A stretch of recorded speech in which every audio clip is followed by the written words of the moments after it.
Those early days of Steve and how he took psychedelics and how that affected his psyche. And up in this world of AI and digital world, and how are you applying it to your life right now? And we were all, taking the, social amount dosage. And it felt blissful. It felt peaceful. Why are we not all using this, especially in the medical field? Yeah. Number dos. And we're live. What's up, Kalki? What's up, Lane? How are you? Kalki. Kalki. Like Cal, Like state, Cal. Yep. the state, and key. Kalki. I've had all sorts of incarnations of that name throughout the years, so I'm used to it. Yeah. And it's interesting how they address me in their way. But Yeah. yes, I pronounce my name as Kalki, like the state, California, and like Key, like DJ Khaled. He's the key to California. The key to Kalki. California. What does Kalki mean? What does Calki mean? Great question, Lane. So apparently it's an original name. My mom told me she made up the name. I mean, every time I ask her, the story changes every time. Yeah. So I never know, but it's strange growing up with an original name because you have friends that are named Joshua or Daniel, these cool names that you could, find in the book. Whereas Kalki, you have to repeat it once or twice to someone you meet for the first time. And, the same reaction, oh, it's a cool name. I mean, it is unique. I'll take that. It is, I can't imagine anything else that fits my name. But what does it mean? That there was this, apparently there's this Hindu god, Okay. Kalki, that's spelt with a K, and it's the final incarnation of the Hindu god Vishnu. And now we're going into a rabbit hole because I actually searched this and I saw this one episode in Gaia talking about this, and I heard my name. I was like, what is this? So yeah, this is the final incarnation of Vishnu, and I think Vishnu has a couple incarnations.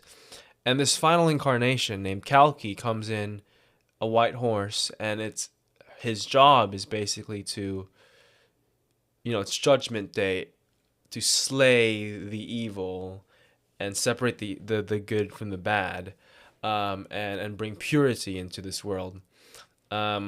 Couple characteristics: Kalki comes in with a white horse, sort of biomechanical sort of being, holding a fiery sword. Now you could actually search this up. This is what I learned about this name, but it is a cool background. Unfortunately, that is not where my name comes from.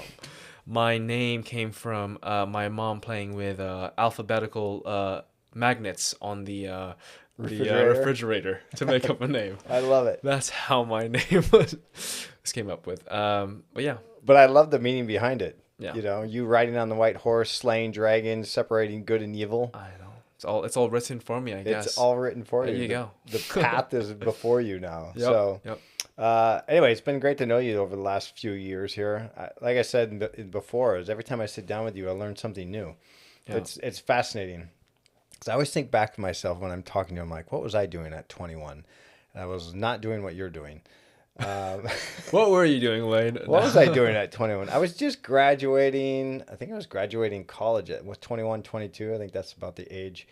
And really just trying to figure out, okay, what am I going to be doing with the rest of my life? I think I graduated college, moved to Los Angeles. You've done some quite impressive stuff. I've had quite the career. You were in Fear Factor before. Fear Factor, Joe Rogan. Yeah, Yes. exactly. I'm still bitter about that, by the way. I think I won. How is the being in that entertainment world? How's that?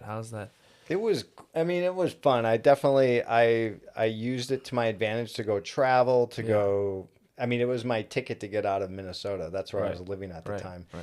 And so I used entertainment. I was in the fashion world, and I moved to California. I was able to go live in New York for 6 years. I traveled the world. So it was amazing. I used that as my I'd say my ticket out of Minnesota.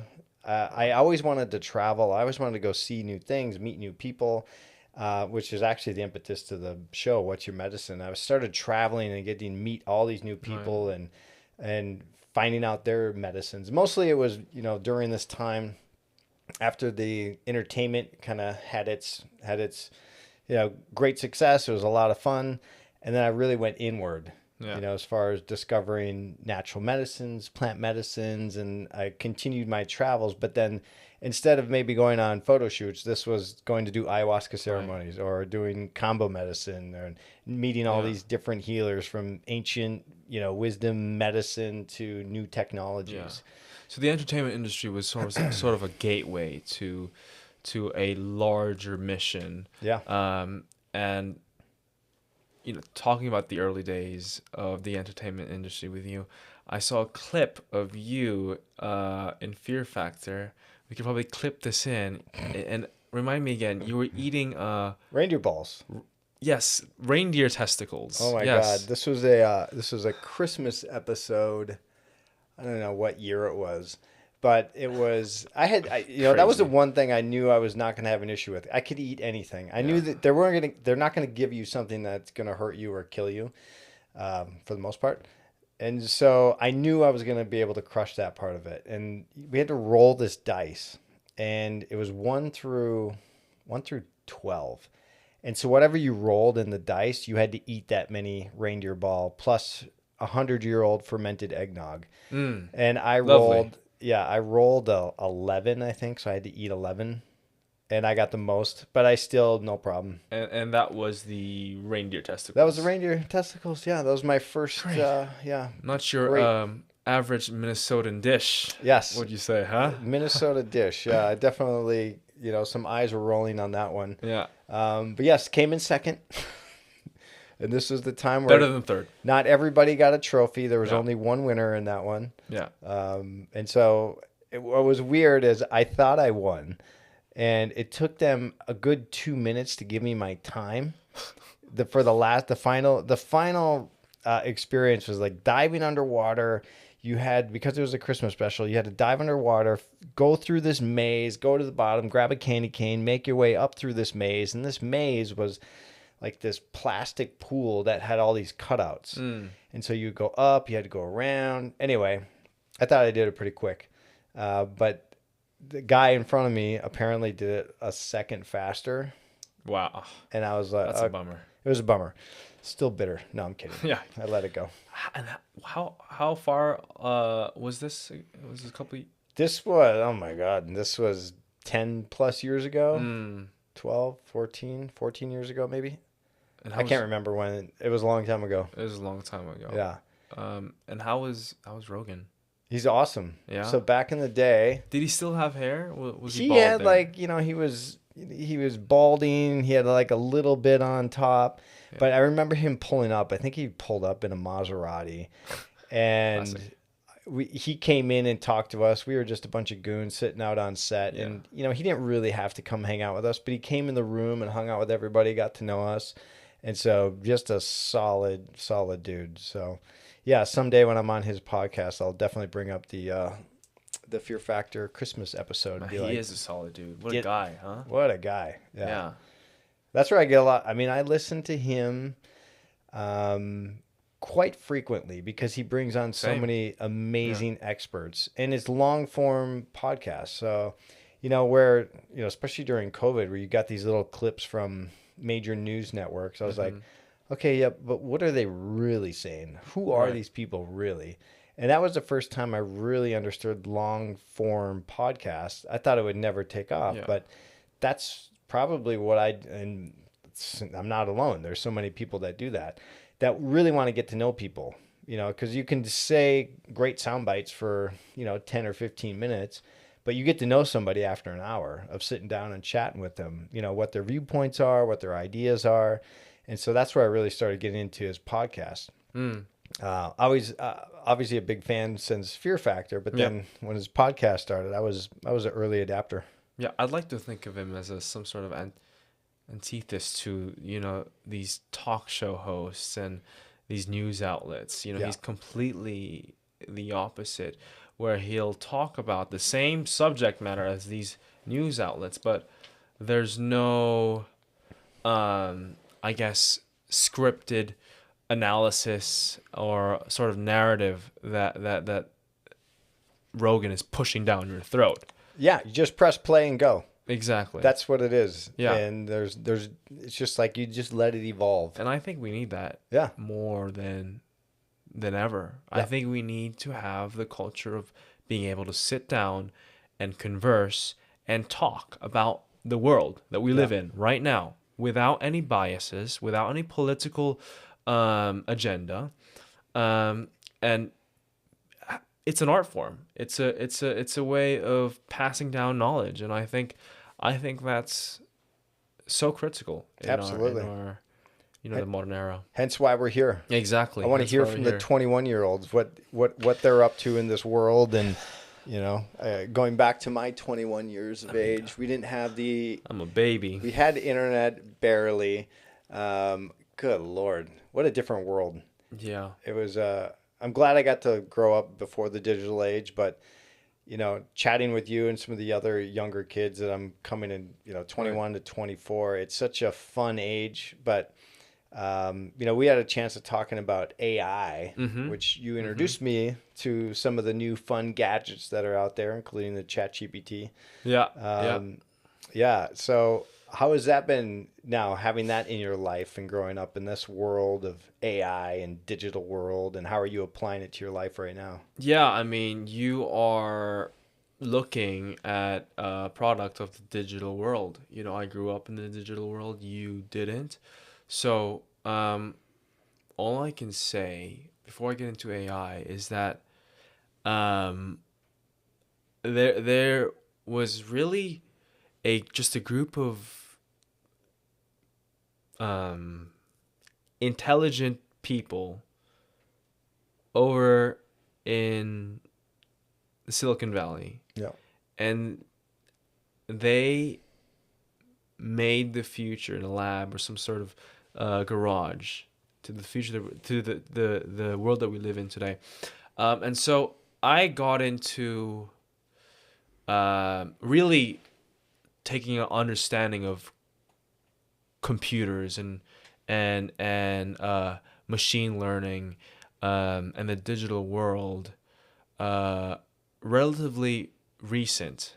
I recently went through a phase of not obsessing, but studying Steve Jobs and the whole uprising of Apple and the Silicon Valley, but Bill Gates as well. And during their time, I'm just finishing up a book called Steve Jobs by Walter Isaacson, and it just fascinates me how this visionary was able to entirely change the fabric of our reality today and the way we access information, the way we interact with one another.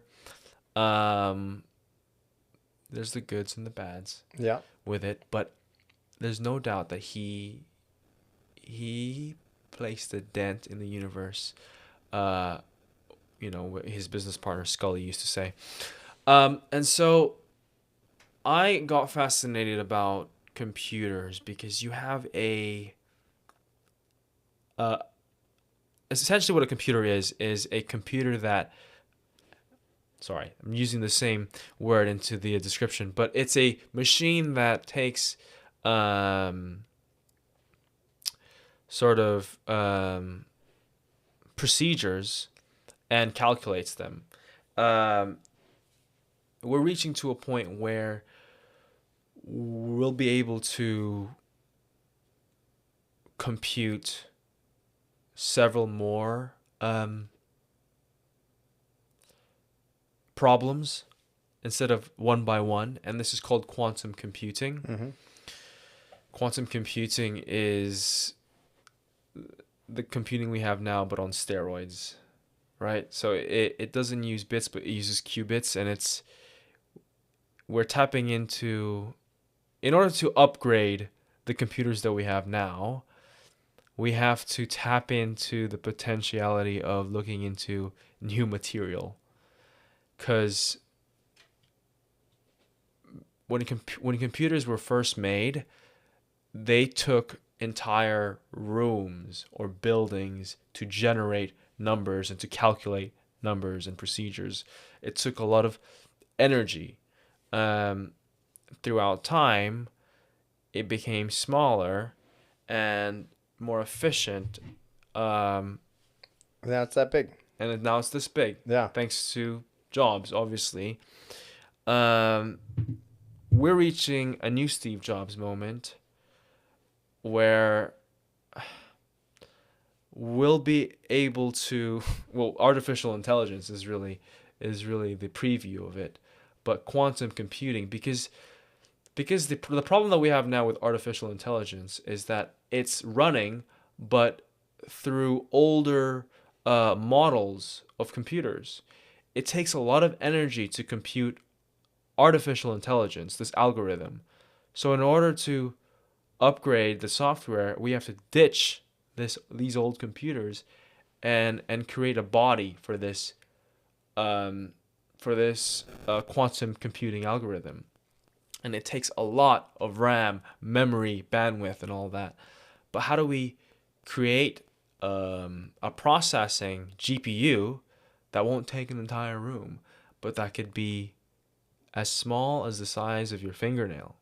Or, Yeah, I heard they're building massive warehouses for the new AI and basically the engine behind this and the cooling systems that are needed for this.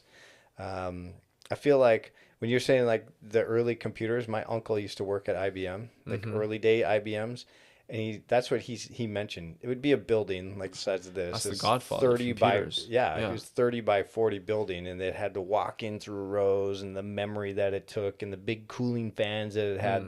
You literally could walk in, and you were fixing it. And the memory and the capabilities are what's on our iPhone now. Right. Yeah. And so he was one of the early guys with IBM. But yeah, it's fascinating. But I feel like we're coming back to that, where if what you're saying, if what I'm hearing is right, where AI is still needing these big, massive buildings, cooling systems, technologies to create what we have right now. So where's that going to go in the future? I have no idea. We're going to have to change our phones, our computing, our technologies around AI, or will AI just take off? Actually, what I want to ask you first is, because you're studying Steve Jobs, what do you think Steve Jobs would be saying about AI, where it's at right now? Well, I think he knew about machine learning. He knew that this was something that will be fabricated into the reality. I didn't read much about what he personally thought about it, but I do believe he quoted it once. But if I were to be in his shoes right now and to see all this, I think he'd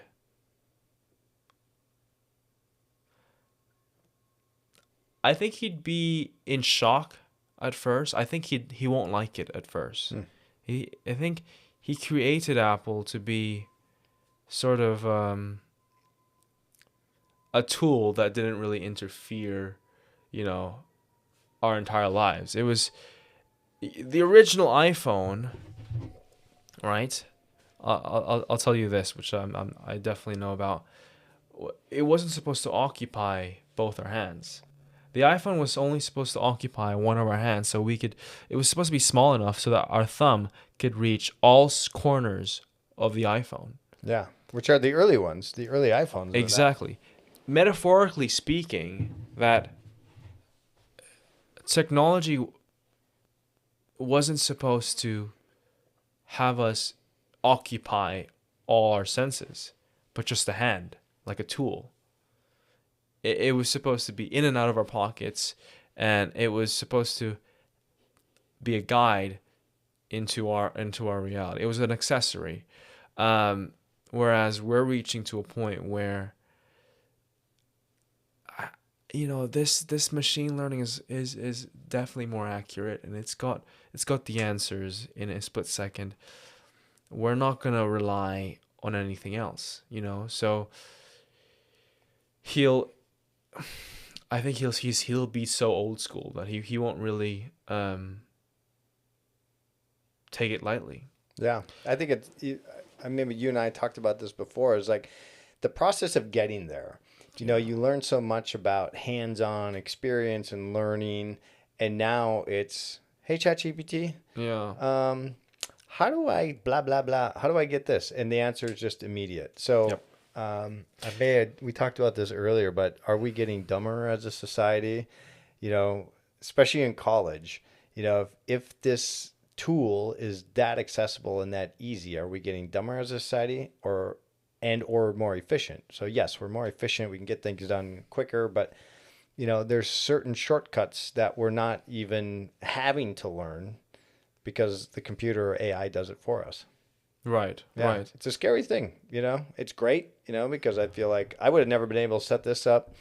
It would have taken me a lot longer to Yeah. do. This whole podcast without AI. It was great. But do I actually know exactly what the mixer does and, what every little button does? No, I don't. I No. just set it up according to what ChatGPT said. Yeah. I mean, I look. I'm not gonna lie. I love it. I love getting all the answers I can get with a Right. snap of my fingers. It solves a lot of my problems, my design problems, um, and I work more efficiently with AI. Yeah. I mean, I'm not lying here, right? However, I think there we don't really know all about AI. What I mean by that, I don't think the top scientists or computer scientists really can fathom the potential of AI. I mean, they all state they can't see where the direction where AI would lead us, but we can see its potential through its products. Um, and if we apply that same formula of this machine learning, and if it gets 10 times better within X amount of time, imagine all the capabilities it could possess in solving um, um, you know health related issues Yeah. in terms of ending diseases, solving world hunger. Yeah, I had my dad on here recently, Right. not on the podcast, but he was in town, and he's been battling these health issues for, wow, over 10 years now, on 5 different medications, and I've been trying to get him off of a lot of these, and he's been having these horrible pains in his stomach. And I said, you know what, let's just try something. Mm. It's like, give me all your meds, all your dosage that you're on, give me all your symptoms, what's the doctors have ruled out, and we put it through ChatGPT, and ChatGPT gave some really good resolutions to how he should start titrating off of certain meds, what's causing his pain, Yeah. what the doctors have ruled out.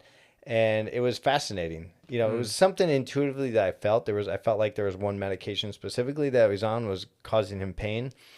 And it was fascinating. Is the doctor said, well, you've been on it for 10 years. It hasn't really caused you pain. I can't imagine that it will.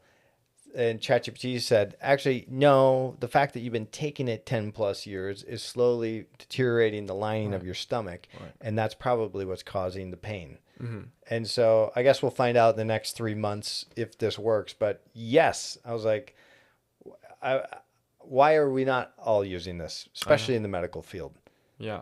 I think that's a great question. I think, look, it's fascinating that we can have a doctor right in our pocket to solve problems that we were facing for the past 10 years or whatever it may be, right? What I'm interested in and what's really particularly scratching my mind right now is that, let's say inevitably that AI replaces all technological models that we have now. That means AI, there's going to be GPUs that are going to be placed in every single product, whether it's the printer, coffee machine, everything's AI integrated, right? If that's the case, if that's the reality, our doctors are AI, right? our McDonald's vendors an AI. Everything will be more efficient. Let's say we picture that reality. Then it'll be a hive of a data collecting machine. Like you said, your father giving information into this. I mean, I leak so much information to ChatGPT. Am I aware of it? No, but I want to get my work done. I want to see how I look like in a cartoon version. I want all these forbidden fruits that I want to try and see. But there's an exchange. There's always an exchange. Yeah. I mean, and that's data. That's data, and that's been going on since since social media. Right. I went on a completely weird deep dive rabbit hole with AI, and I was like, okay, so what is all this? It's gathering all of our information. AI has been taking everything. I've been putting all of my information into AI, so are so many other people.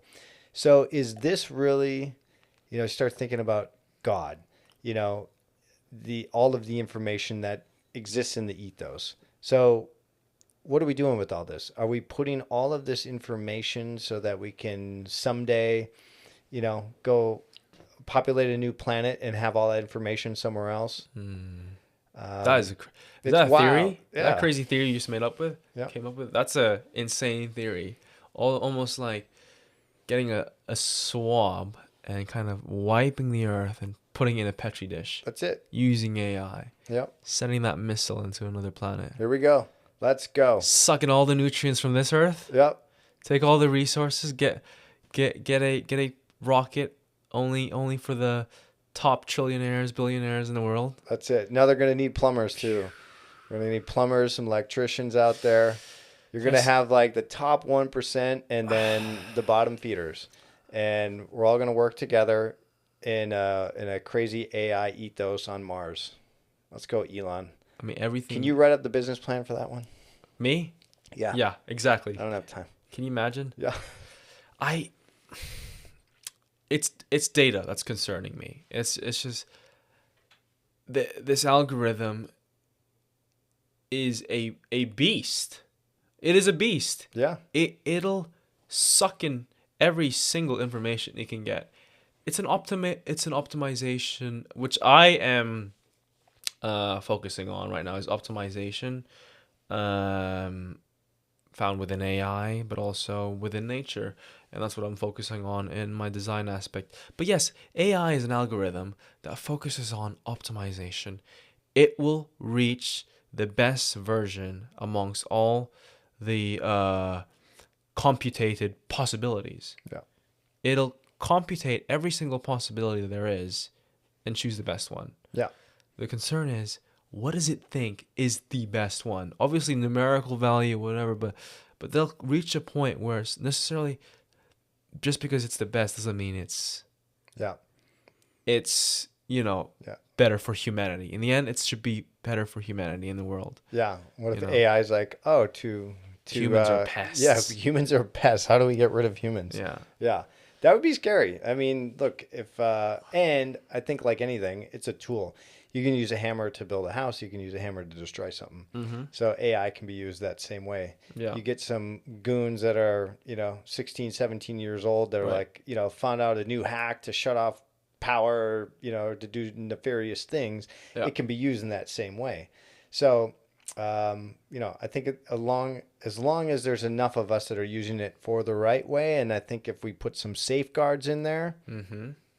Hopefully we hope for the best, but man, it's going to be a wild ride. It's going to be a wild ride, and we'll be there to observe it and see where it goes, where the ship goes. Yeah, it's going to be fun.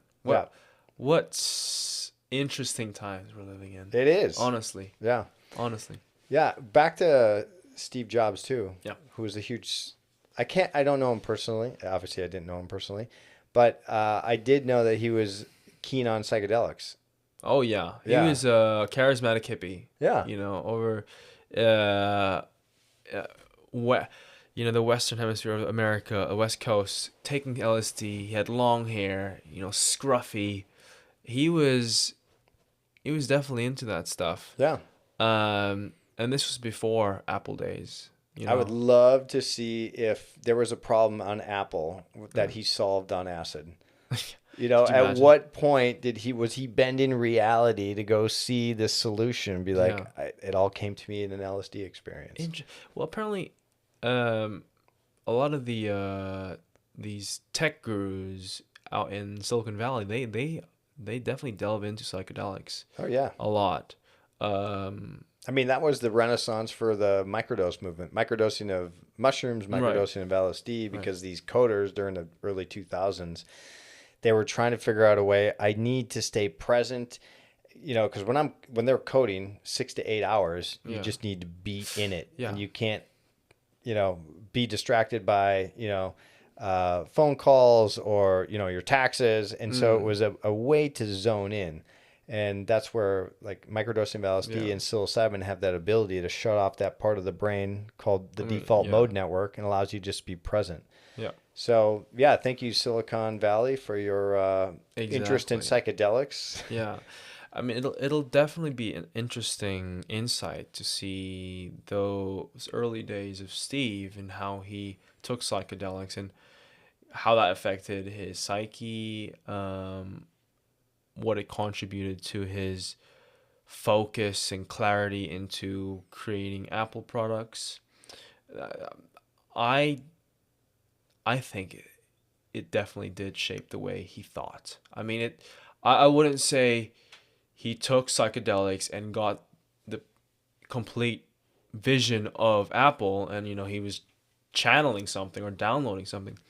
But I think being in psychedelics gave him a perspective, gave him a mode of consciousness where he could see in another perspective. Say, Yeah. okay, wow, I can work in this other perspective that I've experienced before through these Yeah. and apply it to my conscious state. Because reading about him, he was a very interesting character, such an interesting character that took a lot of focus um, into creating Apple. Yeah. All right. So if, let's say Steve Jobs is a bit of your mentor, you know, stepping into this new realm of existence for yourself. How are you using technology, AI and or psychedelics? You're pretty young, but you know, I'm assuming you've dabbled in it or stepping your toe into it. Will you do it? Will you not do it? How are the friends in college? I don't want to get you in trouble here, but you know, speak as free as you want. Yeah, no, I'm completely open. I the psychedelics I've tried are psilocybin mushrooms, Psilocybin, yeah. psilocybin. Yep. So this is the second time I mix those names up because I'm currently studying this slime mold called Physarum physaphilum, and I mix the names. It's the pH, right? Yeah, it's Physarum. That was the that's the mold that what's his name? Um, Paul Stamets Paul Stamets. mentioned. Yeah, Yes, yes, yeah, a connoisseur, definitely a connoisseur. yeah. But we'll get into that later. But yes, I have dabbled with magic mushrooms. The first time I took shrooms was in actually a very comfortable setting. I was with loved ones, family members, and friends. We were all out in Joshua Tree. I don't know if Ooh, you've been to Joshua Tree a couple times, you know? when you hear Joshua Tree, that's usually tied in with psychedelics. Yeah, it's, exactly. it's great. But being out there, we rented out an Airbnb, and I remember taking it. It was just before sunset, right? This is the first time I tried it. It was a beautiful introduction. I still I can still feel and remember it today. And so I remember taking, it was either one cap and one stem or two caps, one of those two. And we were sitting in the, outdoor patio, and the view was Joshua Tree, and we could see storm clouds in the background of this desert plain. And I remember being either locked into my seat and just feeling it felt like love, right? It felt nurturing. Just looking around, seeing my loved ones, and we were all, taking the, social amount and dosage, and it felt blissful. It felt peaceful, and I started to see formations within the cloud. Um, Ganesh, this god in Hinduism, in the clouds. But that was just the visual aspect of it. I started entering a state of perception that really stuck into me, and that was viewing life. It's gonna sound cliche, but as a video game. Yeah, for sure. Does that sound? Been there many times. I don't know how to describe it. It's like you're in this vessel, you're in this perception, but you're aware of the environment. You almost feel the trees that's right next to you, and that we're all connected in some sort. You're in a bit of the matrix, if you will. Yeah, exactly. Yeah. And so this was with your mom? Yes, with my mom, actually. Yeah. She introduced. Well, I tried it with my friends for the first time before actually doing this encounter, but I didn't feel anything, and I decided to sort of step back and not touch anything that I was not aware of, whatever I'm intaking. Right? It could be someone from the street that my friends are getting it from, and it's illegal in London, so I'm not surprised if what they're getting is sketchy and not really the real deal. And so when I came to California, I was able to have this experience with my mom and other family friends that were there, and it was I'd rather that than do it in a party. Do you know what I mean? Yeah, get introduced. It got me thinking about this because I talked to a lot of actually parents about psychedelics and how do you introduce it to your children, or because I have parents that, well, can I try microdosing for my kid? They're on ADHD meds, or we try not to get them on antidepressants, and I think there's a conversation to be had, and I think it's great that parents can have this open conversation with their kids. Because let's just face it, they're going to experiment with alcohol, most likely psychedelics, but let's just do it in a safe way. Right. And so I think it's one of the greatest things that parents can offer their children is a safe way to psychedelics. So whether that's weed or mushrooms, everybody's tried that first little sip of beer or wine with their parents. It should be that same thing. It should be like, look, this is a tool that you can use, but don't overdo it. And here's a safe amount that you can take. So I'm glad you had that good first experience, because there's some people that would be, especially in your 20s, early 20s, people are like, I don't know, I was in a rave somewhere downstairs in a basement and someone handed me a chocolate bar. How much is in there? I don't know. But all of a sudden things got weird. Those are the experiences you want to avoid. Exactly. And I'm grateful that I had that first encounter with the medicine. Yeah. And so I treat it as if it was a sort of something you take when you want to feel something, when you want to gain knowledge, not a party drug. Yeah. So I gave it that respect, that pedestal, this medicine that I encountered. Let's go see Ganesha. Yeah, exactly. Let's go see Ganesha. And so I took it that time, and I took it another time. We were in Zion National Park. Beautiful. Another great spot. Another you great got spot. Joshua Tree in Zion. For the first 2 times too. Woo! It's the best. Not bad. It was a great introduction. Yeah. So it's like, getting these Native American gods coming down. Awesome. But I felt the land. When I mean I felt the land, the second time I genuinely, it puts you in another perspective of appreciation. Does that make sense? Like, for sure. The things that I did not appreciate in sort of this state, whereas I was able to perceive in the medicinal state. I like that word, medicinal state. Medicinal, yeah. Whatever. And so, it matured me in a spiritual way, like my soul, and it was a level of appreciation within nature. I think since then I sort of have this lens whenever I encounter natural landscapes, and it, like, this is a living, breathing thing that I'm stepping on. I'm like a little microbe For stepping sure. on a greater being that is Earth, or that is the universe. It makes you feel small. I've experienced ego death in my third, and it was You brutal. experienced the ego death on your second time Third doing? time, Oh, third third time time. was like I didn't I thought it was all I thought it was all fairies and butterflies at first, but then the third time, the medicine, it's not all that. You Yeah. gotta learn your lesson too. You gotta see all parts of your cognitive mind to clear this meat machine you have in your head.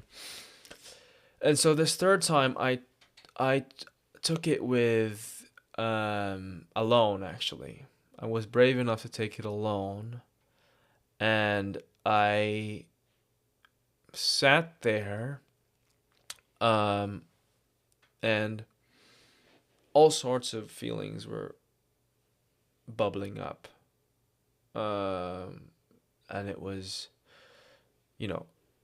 first it was like relationships with my family members, my mom and my dad or my siblings. What it, what it did to me, the ego death that I experienced, was being able to leak into the feelings of my loved ones, and like understand how they felt. You know, Again, another mode of appreciation. And so, I felt my family members' emotions, and I was connected to them in a way where, like, I could be empathetic in such an extreme state. So I remember crying and bawling my eyes out, but also being shy and not going to anyone. I remember all my, my family was sleeping when this happened, but I had to go wake up my mom and kind of let her know what I was dealing through, because she was the closest one that I know there that has experienced this. Mm. And Yeah. she's gone through all sorts of therapies with natural medicine, and so I came to her with some guidance, and that got resolved. So guided therapy. I probably suggest more when it comes to ego death. Yeah. Wow, that's great to be. I mean, amen. I mean, thank God you had your mom there, or someone there. Especially when you're going through these experiences. Yeah. You try it alone, but then being able to go. You imagine a parent that was like, "What are you doing? We're going to take you to the psych ward, or Yeah. you think you're going to burn your blah, blah, blah, Yeah. blah." By the way, So, nothing's worse than a terrible sitter. I've experienced a terrible sitter oh before. yeah, It's not good. yikes! No, Yeah. not good at all. Yeah. So that was the thing. 21. I remember my first time. I think it was 24, 23. Yeah. It was after college. Let me see a year ago. Yeah, all the years passed by. Anyway, same thing. Upstate New York, and be able to see the earth breathe for the first time. And there was three of us all watching the earth breathe. And from that point, I had a very similar experience. Every time I step into nature, I'm like, you're alive. Mm-hmm. And I remember going back and seeing the hills, breathe. And it's fascinating. It is very And it's fascinating. Yeah. that information that's there for us at all times. And Yeah. so, glad that you're able to tap in. So Yeah. three times a charm. Mm-hmm. Maybe you'll try it again, but who knows? I'd love to try it again. I'm always up for it. I'm always up for that experience again, to see sort of, I feel like with mushrooms and medicine, I feel like I have to sort of build my way up for the next Sure. experience. And by the way, they don't have to go big. You can also do the little social Yes. dose, like a little gummy or just a little bit, Yeah. just to have little tune-in check-ins with yourself. I Yeah. think, a lot of people think, well, have every to go time I'm hard. going to do it, I'm going to go, Hard, have this yeah. big experience. I'm like, no, it can be a micro, it can be just a little bit. I actually prefer that now Right. versus doing big, deep Extreme, journeys. yeah. I'm like, I want to still be able to function. I want to get Yeah. work done. I want Yeah. to be able to, be able to drive my car where less is more now for me. Just Mm-hmm. that little attunement. Wow, colors look nice. Oh, Right. yeah. Just Breathing. little reminders. Yeah. Yeah. Just a little, you're like breathing a little bit different. Yep. Being a little bit more aware of your movements, a little bit more aware of your energies going during the day. So, Yeah. And yeah. I do experience. I've actually, yes, I had those three big moments, and then I microdosed one time. Um, we actually, when I went for last year, I went to the road trip up to Oh, Yosemite and yeah. Sequoia National Park with my friends from England. I'll actually hit you up if I could have some of those microdose and try it out during the road trip. And I tried it, and like you said, yes, I was slightly more attuned, um, but not too aggressive. Just like the noticing of my breathing, my hand placement, uh, when I'm walking in the forest. I was more aware than I usually am because the worries that were flooding my head as the state that I was previously in, for a moment it was cleared. It's like, okay, this is a better perspective. Yeah. I can breathe now. Let's go back down. Okay, so yes, I can definitely see the benefits of microdosing when it applies to other people's lifestyles. Nice. Yeah. All right. So now applying this whole new Kalki, California key, Calki. Yeah. The Steve Jobs mentor, the Yeah. psychedelics. Because you're leaving to school actually. What, tomorrow? Going back I'm to. leaving school tomorrow. I'm gonna Oh my be in God. England tomorrow. Ay ay ay. It went by really fast. Yeah. Let's see. It was such a great time being back home, being with family. Um, What I do you? needed that. It was good. Yeah. What are you working on right now in school? Right now, I okay. So I'm interested in optimization, particularly optimization in nature. This all sort of rooted from my fascination and intrigue towards AI and artificial intelligence. I wanted to explore a different region, the polar opposite, and that's biointelligence. So intelligence occurring in the natural world. We think all intelligence derives from man-made things, but there are proof and examples out in the animal kingdom, even in our garden, that shows intelligence. And so I'm working with this species right now. When I mean working, I'm researching the species, and um, it's called Physarum polycephalum, also known as slime mold, like you mentioned previously. Slide mold. I love it. Paul Stamets mentioned it on the Rogan podcast, how the slime mold is a protist. So it's not mycelium. It's not a mushroom. It's not a fungi. It's actually a unicellular, single-celled organism. It's a giant cell, basically, that you can see move.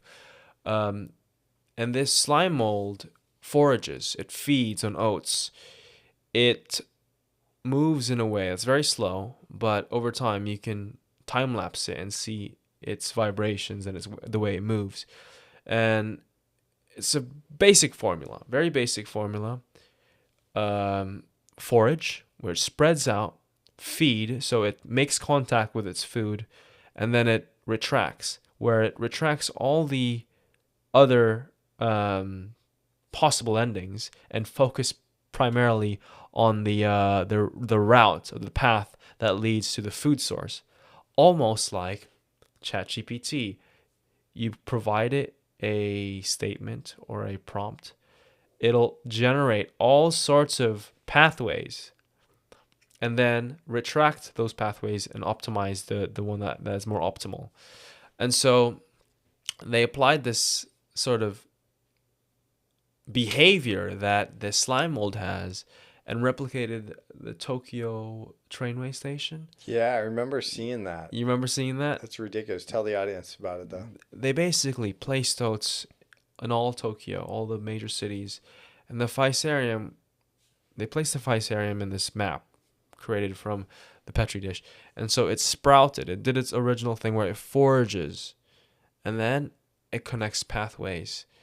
It retracted all the unwanted pathways and only optimized all the pathways for that connected the major cities. And what they found was it replicated the trainways, the subway station of Tokyo, of Japan. In fact, maybe slightly even better, which is fascinating to me It's because unbelievable.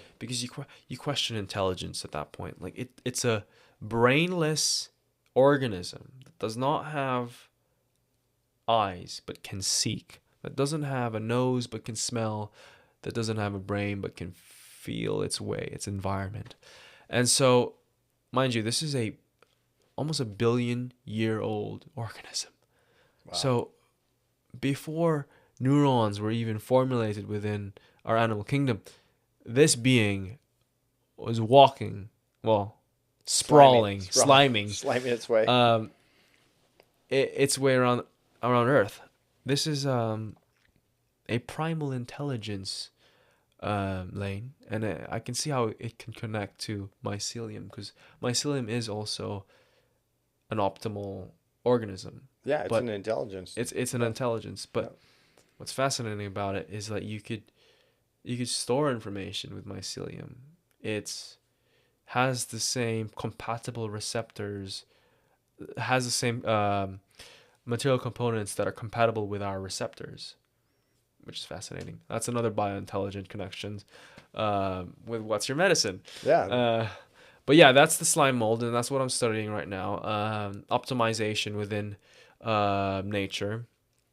So you're going to learn how to apply the slime mold to some type of bioengineering, or how we can build smarter or quicker. Yeah. So I'm working with programmers right now to where we've taken a study session. I got these programmers to when I mean programmers, I'm finding these people from all over the world, and they're young like me, and the objective is to focus on projects that are risky, that don't have that much information into them, but could lead to something great, you know? Yeah. Are you using Fiverr, by the way? I'm using Fiverr, by the way. So, love it. By the way, Fiverr, listen, you're great. I'm gonna be honest here. I love Fiverr, but they take so much money from the client and the customer. So I start off with Fiverr, and then I make connections with Fiverr, and then I don't use Fiverr. I use WhatsApp, and then I just work with these people over WhatsApp, and we settle on payments on Payoneer. Got it. And Payoneer does not take any percentage of your payment, so you don't have to pay for more. What's it called? Payoneer. Payoneer. See, I learned something new every time I sit down with you. There you go. Payoneer. Payoneer, yes. So it's like a Fiverr? It's not like a Fiverr. It's just like a PayPal, sort of a paying outlet. Oh, okay. But we now work through the phone. Obviously, I meet them through Fiverr, and then I establish a relationship for Fiverr, and then let's move over to the other platform, which is WhatsApp. Yeah. When you get to gain their trust. Fiverr's coming after you now, buddy. Yeah. But so I'm working with these programmers, and we're essentially trying to replicate the behaviors of the slime mold, and the whole slime mold, and create a simulation where we can now do that same Tokyo experiment, but through a digital interface, where I don't have to wait for 6 to 8 hours for the map to formulate. Now I can control it through my computer. Whoa. And so I can place any map on this program, this interface. I'll place a node in wherever placement I would like it to be put, and the interface goes, you apply the Phycerium optimization, and it will replicate that. And this is just a 2D map. We're now working on a 3D map, where how would the slime mold interact if it could build structures? Wow. If it could computate parts for products. If it could optimize rootways, can it optimize structures? Can you make lightweight structures but more durable? Does it optimize pressure points in certain places? These are all experimental stages. And again, I'm playing with the biological and the technological, because again, we are still in the digital age, and so we still need to have that sort of hybrid between the two. Yeah. In order to create something. So they can do this, or you can Fascinating. do this now because they already studied the algorithm of how the slime mold works, and they can just implement its strategy for Yeah. how it moves, Mm-hmm. and you can just plug those in different nodes on your Correct. computer. That's fascinating. Yep. First phase is case study. We did a microscopic scan and a recording of the Phycerium, and we understood its motives. There's certain moves that a slime mold, let's say a branch of a slime mold, right? There's certain moves because there's hundreds of branches within a slime mold. But if we take an introspective microscopic view of one branch, that's one component. It can either move to the right or left or straight. And so we took that and applied it to all the branches. And once it reached a node, it'll retract. So yeah, replicating the exact same behaviors as the slime mold, the Phycerium. However, now we have it in a controlled environment, which is the digital interface where we can control it on our computer. Nice. And that's where what I'm studying right now. What do you think it could be used for? I mean, what would you like to see it be used for? Building, bioengineering. I mean, it could be used again. It's an optimal creature, so it could solve problems with circuitry, organizing components. Um, I think it was either NASA or some sort of space organizations. They were able to use Phycerium to optimize a map of how the universe may look like. And so they compared this replicant of the universe, where the Phycerium connected the planets, right, in a small scale, and they applied it into a larger multiplication. And so it mapped out this perfect map of the universe, and they're trying to, I guess, guesstimate whether this is the actual map of the universe, and it makes you question if there's some sort of shared knowledge within the universe. As small as a slime mold, there are certain rhythms, patterns that are repeating itself, and when patterns repeat itself, that means it's a successful design that the universe has created. Look at the seashell. Look at the the leaf or the acorn. The very very mathematical. And is there some sort of shared language or intelligence that is applied? Yeah, and all built for survival. All built for survival. So, well, that goes down to the existence of the slime mold. It's always just looking for survival. Mm-hmm. So, And it's kept the same form. Didn't have to evolve. I mean, it's as optimal as it can get. I wonder if that's an interesting study, is the survival of this. Mm. Because you also mentioned, I mean, I talked to you about this earlier, but it will go dormant for how long before adding water to it? Yeah. So if it comes to a point where it cannot source out food, it will dry out. It will turn into what it's called a sclerotum, which sounds like a fancy, Scrotum. yeah, Yep. fancy scrotum. I'll say it. Say it. Come on.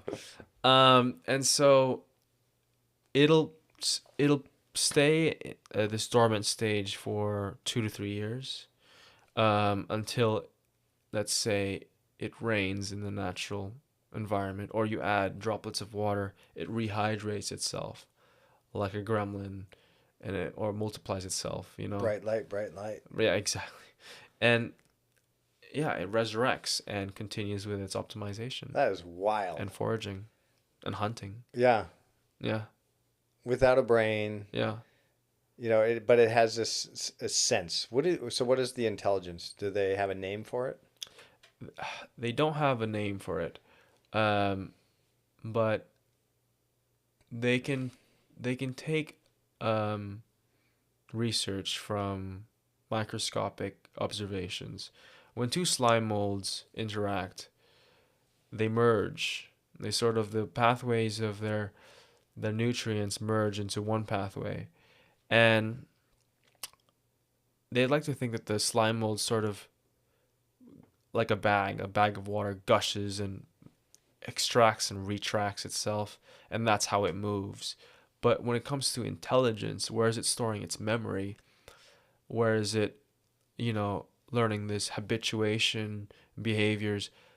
They don't know. They don't know what's um, influencing that. So we can teach Yeah, at the same time? I forgot to mention that we can teach. Um, and so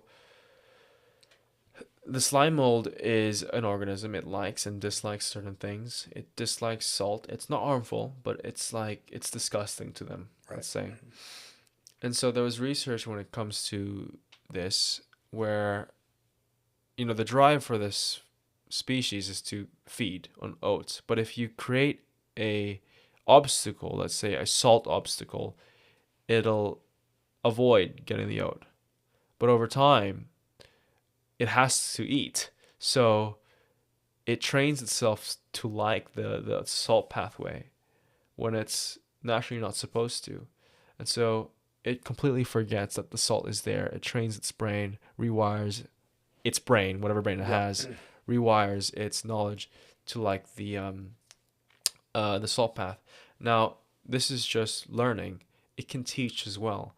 So after the habituated stage, after learning to like the salt path, when you introduce it to a unhabituated slime mold where it hasn't learned to like salt, when you merge the two, the unhabituated slime mold will instantly understand that the salt is harmful and cross the salt path straight away, meaning that not only can it learn, but it can teach Wow. and pass knowledge to other slime molds. That's wild. Very wild. Yeah, that it's interesting to see that, this, it's created this new path. It'll teach its buddies basically like, oh yeah, we've crossed this path. Come follow us. Yep. So you don't have to go spread your wings and go look for other sources. We've No. already found the path for you. Exactly. Like Yeah. again, to be as optimal as possible. Yeah. You can go into our species too. We learn from others that have already created that path for us. Yeah. And so in a way there's some, there's some symbiosis here as far, but it's interesting that it doesn't have a brain, but it has an intelligence. It's Yeah. almost like aliens looking at us and they're like, they don't have brains, but they have an intelligence. Right. They're creating. Yeah, that's fascinating. But I'm more interested, like, how is that? If you're studying this in school right now, applying that to, I don't know, learning algorithms or applying that to some structures or building structures, where that's going to take you. So maybe we'll have you back here and, Yeah. that was the thing. Like, let's say you're 30, because I always think back in my years, like my 20s to my 30s to my 40s. What do you think the 30-year-old Kalki will be most proud of? Most proud of like The 21-year-old. 21-year-old, Yeah. if I had to look back. Mm-hmm. Like, is this something that I've already accomplished or is hoping to accomplish? Hoping to accomplish. Hoping Yeah. to accomplish. Hmm.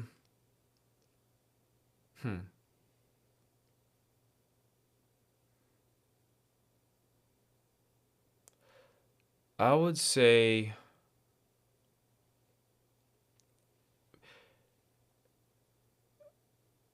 being able to create something that solves a major problem within our world, and I can just imagine myself. I'm working with a project right now, and I'm building a school for these these kids in Nepal that lost their school. And so we have a cause, and that's to provide, you know, homes and a school for these students. But I want to approach it in a way that um, that's new, that's sustainable, that's that can be applied, a new language of building. Um, and so that's probably something I'd be really proud of if I can, let's say, visualize an idea, connect with the right people. This is the dream outcome. Visualize an idea, connect with the right people, learn things on the way, and um, being able to fabricate it into reality. I mean, Right. that's the most, you know, satisfying thing as a designer, being able to manifest something physical in the physical world based off just a simple thought. Yeah. So this is a project you're working on right now. I'm working on this project. It's called the Nepal Nice. School Project. I'm also working on It's a called the what? Nepal School Project. Nepal School Project. Nepal Right. School Project. But this is other project that I'm working on right now. It's called the Vertical Farm, Vertical Gardens. Yeah. And so this organization called Young Architects Competitions, they have a competition out right now called Vertical Gardens, and it's reaching out to all designers and architects internationally that want to submit a proposal and concept for this given site within South downtown Los Angeles. And basically, it's in the heart of a neighborhood, and the brief is to create a vertical garden, a place where aquaponics, hydroponics is being used in a commercial way. And I have a background in agriculture with my grandparents from the Philippines, as well as being interested in it at a young age. I've played and dabbled with hydroponics. I've built my own systems.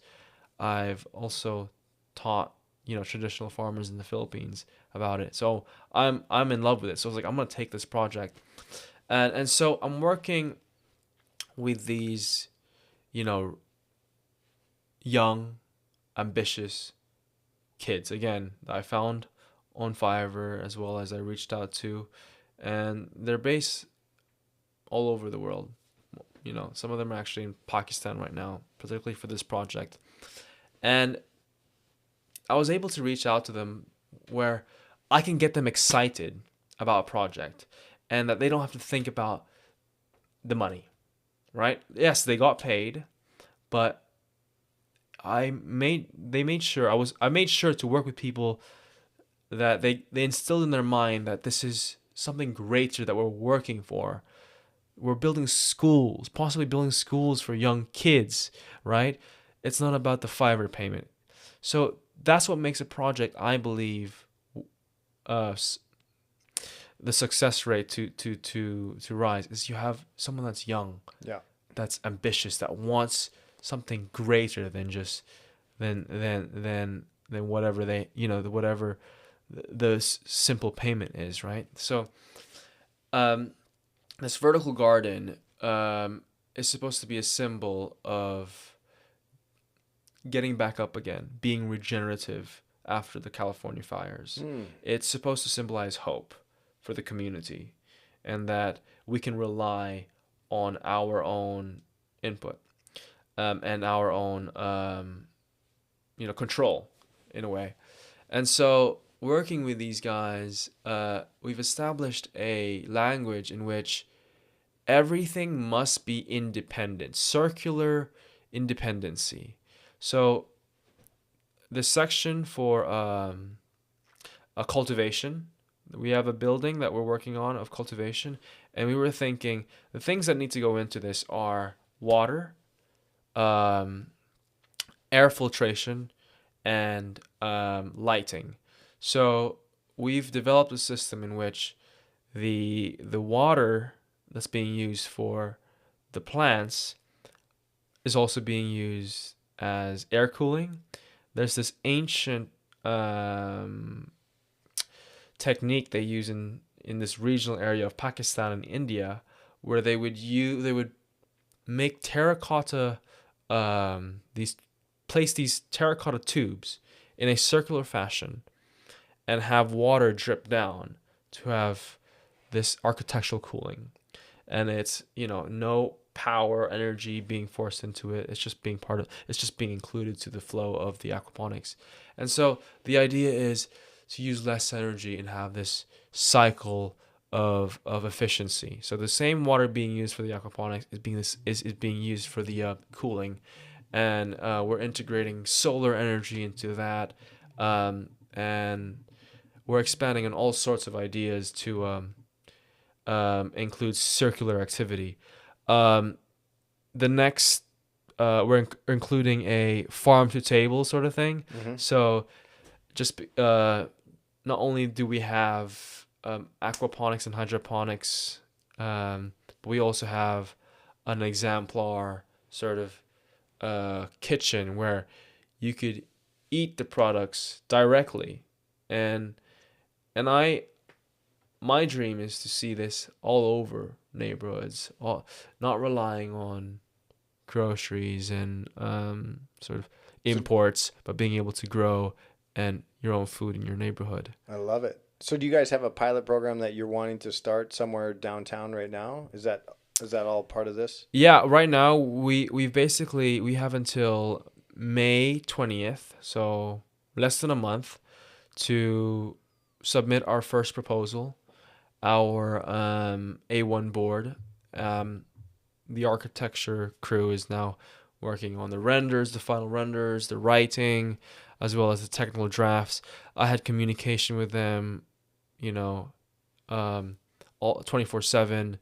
They'll come with me with certain designs of the buildings when it comes to Nepal school, and it's a back and forth sort of communication, and it's great. Nice. It works great. Yeah, This is exciting. it's very exciting. So you find out at the end of May if yours gets chosen, basically. We'll submit by the end of the May. We'll Okay. find out around July, who wins first place. There's a couple places. There's first place, second place, third place, and honorable mentions. Nice. But we're in it here. We're in it to win it. But it's also a win-win regardless of the outcome. We have something within our portfolio that we can apply to future projects. Yeah, absolutely. And if we do win, great. We're Yeah. building a school in Nepal, Kathmandu. Isn't that fascinating? Isn't that This is amazing. exciting? So you've got two big projects. You've got the Kathmandu project, and you've got this vertical gardens that you want to implement starting downtown. That's correct. So- And I've also got my slime mold project. So I've got 3 major projects right Nice. now. So we're gonna have you back over here, talking about how the projects are going for Nepal and the Yeah. downtown project. I'll probably be completed, but by the time I come back here, You're gonna have a whole new project. You're gonna be working Yeah. on space travel at this point. Yeah, Yeah. time travel. Yeah, exactly. Buddy, it's been a pleasure. Is there anything else in your, taking up space in your memory that you want to regurgitate here? Is there anything else that I want to mention? Well, this is my time. Let me think on it. Take your time. Grab a drink of water if you need. Yeah, let me grab a drink of water. Me too. It's right here. This is the this is that part. This is the part where like people either go for a pee break and Jamie go That's get right. some snacks. Jamie, I was thinking about that. I think I mentioned last time. I want to have Chang. You gotta get Chang. Chang, could you pull up that document that he's talking about in the downtown vertical gardens? Well, Show me a picture of the downtown. You won't need a Chang. You'll just get an AI bot to do it. Just name it Chang. Right. Could you imagine? You Dude, could get I that. could have that. I could have. Right? I You could could have be like like- some sort of Alexa. Or I won't something. even need. It would be like, yeah, don't want to say it because I have her on. But if I said, "Hey Chang, pull up this document," and then Yeah. boom, it'll just pop up. Get it integrated to the screen. Wow, I See? think that's my next level of this. AI is Kalki, you're really just planting the answer for seeds. anything. Yeah.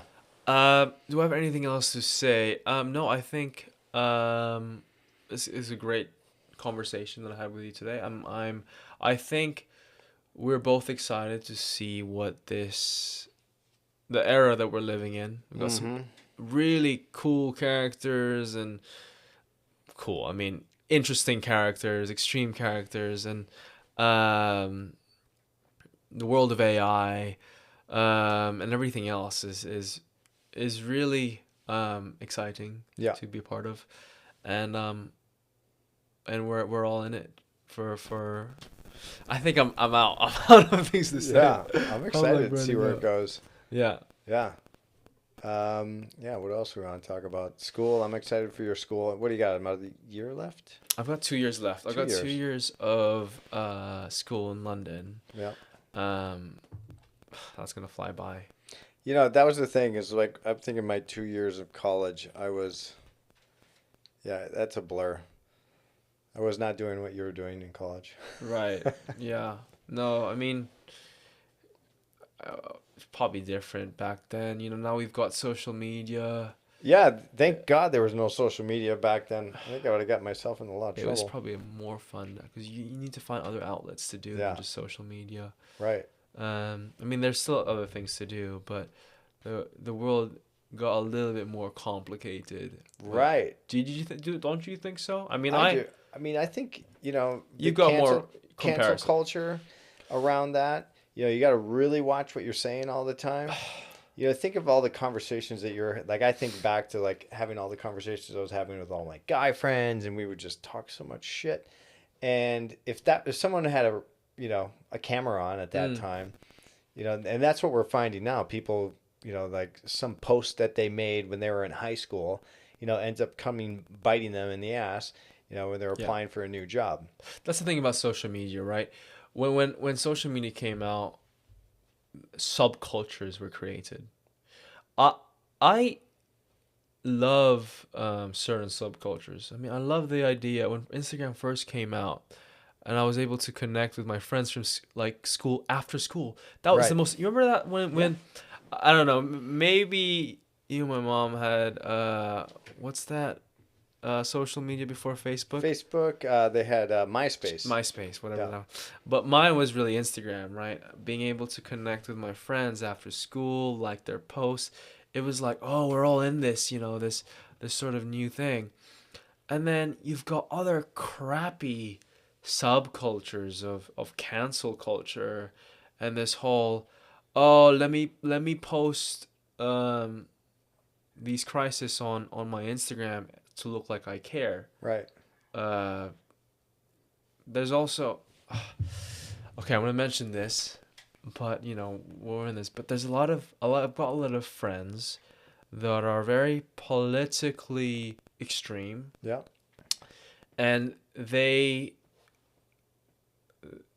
would take their political beliefs and splurge it out on their social media, and if you don't either react, respond, or replicate what their message is saying, you're not one of them, and you're a hater, or you're there's something wrong with you, Right. which I don't understand. That subculture is just crap to me. Yeah. I've seen friendships be torn apart Yeah, there's because such a of polarizing. not reposting Right. you know, that doing Black Lives Matter, that whole Blackout Tuesday post thing was ridiculous to me. You know, it's like, what are you actually? You're not really helping anything apart Yeah. from showing, like, oh, look, I'm part of it. You know. Yeah. So yeah, there are a lot of subcultures that happens that have been created within, you know, the social media era. But yeah, I mean, you experience a whole different generation of fun and of experiencing college Yeah. than I mean, have. back in Oh, my yeah. day, you could still have a political view and not be hated by the world. Yeah. You know, your buddies may be like, oh, you know, you're Republican. Oh, you're just a Democrat. You know, and you could Yeah. make fun of each Was- other, and it was funny and back and forth. And then at the end of the day, you played baseball together. You This had is dinner during the together. 90s, right? Yeah, 90s Yes. to early 2000s even. Was it politically sensitive back then? No, not. At I all? mean, it was still. yeah, people gave each other shit about, whether you like Bill Clinton, the Bush I era mean, and yeah, war, that was a big thing, but it was never to the point of I hate you because you believe in this. I think yeah, these weird echo chambers that have been created around, especially with social media, yeah, is because people can hide behind it. Whereas before, I had to have a conversation with you, and say, I can't believe you think that, we have weapons of mass destruction, mm, and you give me your viewpoint. Whereas now people can hide behind a post and there's no intimacy as far as interaction. So I correct. think it's great because there's more information out there, but it also gives people, more of this, I guess, superiority to go Yeah. say whatever they want without repercussions. So Mm-hmm. it's a little weird. And it brought in also this cancer culture. So if we're trying to push society to one way, to think one way, and Mm, if you're not thinking that one way, you must be on the wrong side of the tracks. Whereas you're like, no, I can believe in multiple things and still have a nice centered line of where I'm thinking. It yeah, doesn't mean I'm a bad person. yeah. So I think that's what we're losing now. So, yeah, I mean, I've been in both sides of the political spectrum, and I can say, um, whenever I interact with someone, let's say whether it's an Uber ride and they talk about being, oh, Trump is such a dictator, Hitler, and like, I listen to them. I genuinely listen to them, and I think to myself, I don't think this person actually understands what he's saying, or really feels what he's saying, but it's sort of like something he must say because everyone else is saying it Yeah. because it feels good. I mean, like, let's say you're watching a movie with your friends and you see a bad guy, or you're watching a boxing fight and you're rooting for the same team or same person. Obviously, it feels good to talk shit about your other opponent because you're fighting for this ideology, this person to win. And so there's such a hard emphasis on Trump being the bad guy that, oh, look, everyone's getting into this. Yeah, it feels good to be part of this team, you know. I'm right. I am not a racist. But have you actually seen the things in the data um before saying what you have to say, Yeah. you know? So yeah, it's all um reality's being distorted through the media. Yeah, I that's think. I scary. think Think of reality. I think of think. how AI will come in and can further divide people. And I think that's what it's going to take is more conversations and more people coming together. And I don't care what your political view is. I don't care.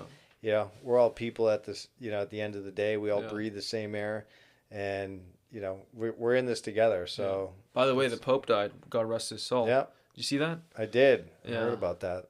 Just before Easter Sunday. Yeah, rough Uh, time to Yeah, go. after, right? oh yeah, sorry. After. Yeah. After. Yeah. Yeah. Thanks, Chang. Yeah. Thanks, Chang. That's Chang. But have you seen the Conclave? Have you seen the movie Conclave? No, I haven't. So it's basically it's got Ralph Fiennes, and it's the whole process of what happens when a pope dies and how Mm. they select a new pope. There's a couple names whispering in the hollows of the holy cathedral, Yeah. but I won't be surprised when the next pope might be Filipino. Hey, let's bring on a Filipino pope. Louis Yeah. Antonio Tagle, but I don't know. I have to go deeper into who he is, but there's like some theories out there that Pope Francis was supposed to be the last pope, and that the next there's no new pope because we're reaching Armageddon. There's a book that lists all the prophesies all the popes, and that Pope Francis was the pope that just recently died was supposed to be the last pope, and that the new pope that comes will be the pope that brings in the Armageddon. Okay. That is Jesus Christ. Huh? Jesus Christ. What? Thank you, Chang. Chang. Well, it's a wild ride that we're on. Like, who knows what's going to happen with, where we're at in the world affairs right now. Yeah. But I also am like, you know what? I'm going to be in the right place, the right time. Whatever's supposed to be will be. I feel that too. Yeah. I feel like I mean you have been riding that wave of you're going to be in the right time and right place, and you've applied that. I mean, recently with the California fires and how way you quickly acted. That was wild. By the way, when the fires happened. I wasn't there, but my family was there. And Lane, thank you, helping my family evacuate.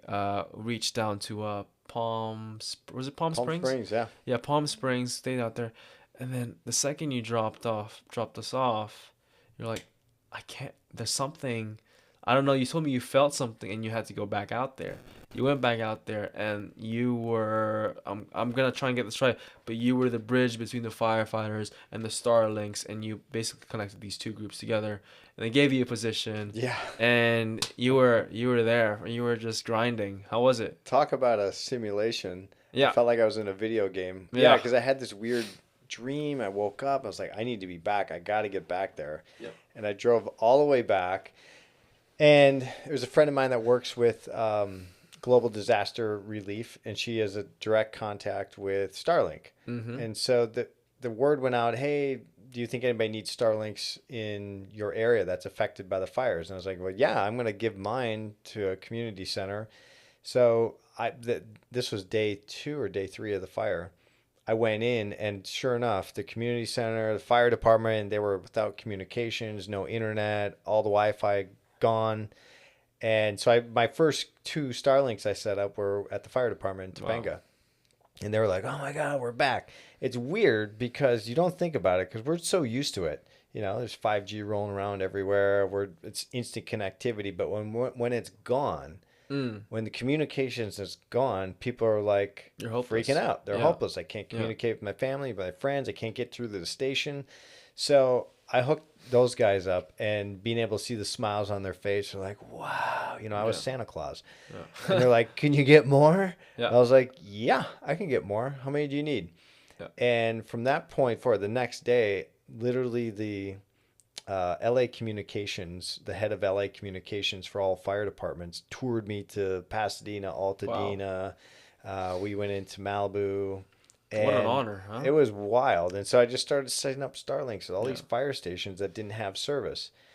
And it was wild. Yeah, definitely a wild ride. But it was my intuition that led me to that point. And yeah, so I think from there, it was supposed to be 2, and I ended up setting up 160 some mobile units. You set up 160 Starlinks? Yeah, because I was doing mobile units for people on their rigs, police, fire stations. It was bananas. And that's amazing. Yeah, it was they gave me the Elon Musk needs to give you a medal. Yeah, I was actually with Elon. Yeah. I didn't get to meet him in person, but he was 6. They asked me and a friend of mine, hey, do you guys want to come with us to go deliver Cybertrucks? And I was like, yes. This was coming, directly from Starlink and SpaceX.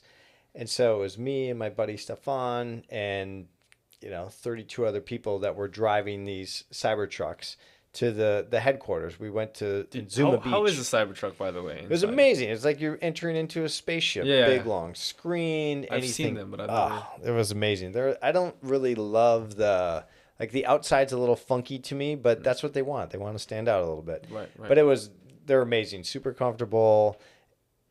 Space age technology in there. And we look like it was out of a movie scene. Avengers, huh? There was, 30 Cybertrucks storming down because all the roads are closed at this point. You could only get, and we had a police escort and one of the fire captains leading our charge. So we had all the lights on, we had all the Cybertrucks, and we're cruising down PCH. And we could see the gawkers staring at us like, what is happening right now? You ever experienced anything like that before? Never before. But it was one of that surreal experience from setting up my, going in, setting up a Starlink to, 2 days later, 6 cars behind Elon going into, and Zuma Beach, by the way, was the headquarters. So every type of it felt like every type of military, every type of personnel was over there. They had all the National Guard set up. So from COTS to food service to, You you know, got that VIP it was access. So, VIP, and yeah, it was wild. I mean, props to you. I mean, you definitely saved a lot of situations and being a part of Connectivity. that connectivity. Yeah. And I actually got a question about that. You set up Starlink Yeah. at my mom's house. Yeah. Are you using Starlink as well here? Yeah. Yeah, Starlink is my backup here. So I yeah, have regular internet, and in Topanga, Starlink, or the internet tends to go out right. So it once a fits month. We perfectly. have power gets shut off Yeah. or the internet gets shut off. It's I bananas. mean, So it's just aligned perfectly where the Starlink coming out and how it. This is my question: is Starlink meant for disasters, it's meant for all. all sorts, right? Yeah, it works really well in disasters because you can literally hook up a battery to it and Yeah. power a mobile Starlink, and that's what I was doing. We teamed up with this company called Solar Punks, and so we were doing mobile units, Jackery Oh, I love 2000s. solar punks. Jackery was another great one. Yeah. Solar powered batteries. Yeah. So you could put one in your rig, or we had these side by sides we were setting them Mm-hmm. up in. So you didn't need to plug into a grid anywhere. You had backup batteries hooked up to your mobile Starlink. And so wherever you were, I mean, you the were connected. energy sector is such an you're tapping into the energy sector, which is such a big it's a big field, and Yeah. it's gonna exponentially grow even bigger. And I want to tap into the energy sector. Could you imagine vertical farms being powered by Starlinks and some sort of variations of that, this Yeah. having connectivity, being access to it, what Nikola Tesla believed in entirely. It's Yeah, just the power's there. the connectivity, whether it's energy, whether it's well, energy really, but it's deeper than that. It's also spiritual. Right. Um, so yeah, I think I'm not surprised if technology becomes more aligned with spiritual philosophies. Science is for sure the new philosophy. Spirituality is the new science. Yeah. You know, so there's a lot of worlds merging, and we are entering this bridge of that merge Yeah. with biology, technology, spirituality, and technology. Everything is merging into one, and we're formulating this sort of ultimate language of advanced technology, and that's advancements through health, through Yeah. mentality, most importantly, and spirituality. I think that's the benefits of human evolution. We're all contributing to that in one way or the other. Yeah. Hopefully. Absolutely. You know. Yeah, I'm excited to see where this goes. Mm-hmm. And by the way, now Starlink is setting up. T-Mobile is going to be the first rollout, so Wow. you don't need the Starlink anymore. It's just because there's 7,000 satellites Right. cruising through, Right. above us at any point. They're like flying through the sky to pretty, they're not the satellites that are into the outer space, Mm-hmm. but they're pretty low. And so anybody with T-Mobile will be able to connect in. Oh, We that's don't great. need the Starlink. Yeah, I mean, it makes sense. Integrated to the current system that we have now. Yeah. I mean, that's the most sustainable way of doing it, and that's I'm glad T-Mobile is getting on that. Yeah. Instead of having everyone having their own Starlinks, to sort of Yeah. integrate it within the Yeah. existing model we have now. But I have it hooked up on my roof right now. Yeah, that's as amazing. the fail safe. And so Yeah. it's so wild living in Topanga. So you have to have a backup. So I have a backup battery sitting in that closet right there. It's already charged, ready to go. It'll hold its charge for 6 months. Yeah. And so I'm not kidding. Once a month, it'll be late night, and I have to pull that thing out. I plug my Starlink in there just so I can get some connectivity. I can't wait till the zombie apocalypse comes, so I know exactly who to go to, and that's got it. Lane Carlson.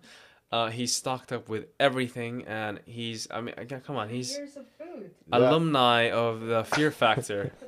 I went down this weird rabbit hole for a while where I was like, if things go weird, and goes sideways, Yeah. I want to be prepared. So yeah, I got storable food. Is that a guy thing? Because I have that too. I have Yeah. a whole suitcase that my mom sent to storage, but I've got all survival kits. Yeah. Um, particularly in this era that we're living in right now, there's nothing that you could be so sure of, you know. Yeah. But yeah, there's always like a thought, and I don't know if you have a thought in your mind, like, if things go to shit, am I gonna be okay? Yeah, I Yeah. always do. Yeah. It's weird. I mean, I got EMP protectors for the house, for my car. I went to food supply, water. I've got a machine that will help generate water from thin air. Right.